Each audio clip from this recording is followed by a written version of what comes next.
The story of King Jehoash and the arrow of victory. In the days of Elisha the prophet, the northern kingdom of Israel was under constant threat from Aram, now Syria. The people of Israel were struggling, their faith wavering as their enemies grew bolder.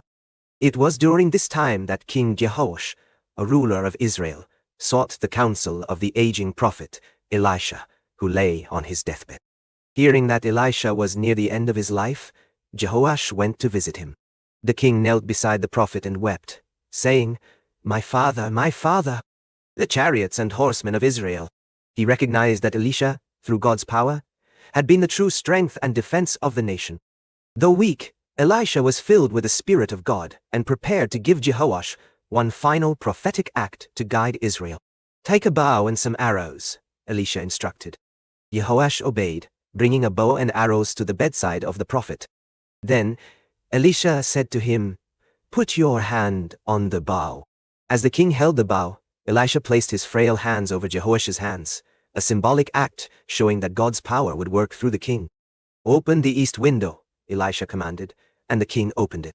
"Shoot," Elisha said, and Jehoash shot an arrow through the window. As the arrow flew, Elisha declared, "The Lord's arrow of victory. The arrow of victory over Aram. You will completely destroy the Arameans at Aphek."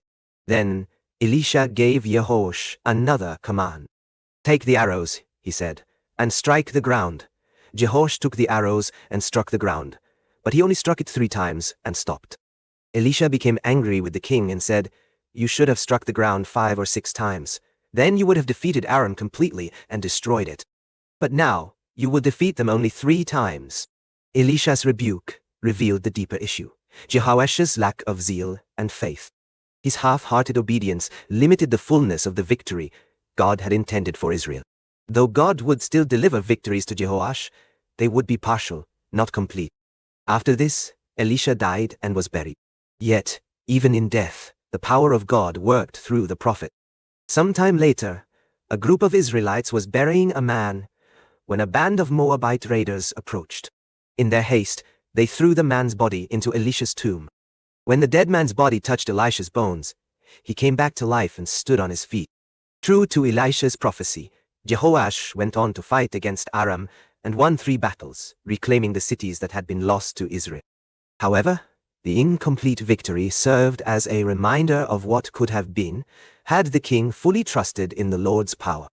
This story underscores the importance of faith, zeal, and obedience in following God's commands. It reminds us that when God promises victory, He expects His people to act with boldness and trust, leaving no room for hesitation or half-heartedness. Through Jehoash and Elisha, we see both the power of God's promises and the limitations imposed by human doubt.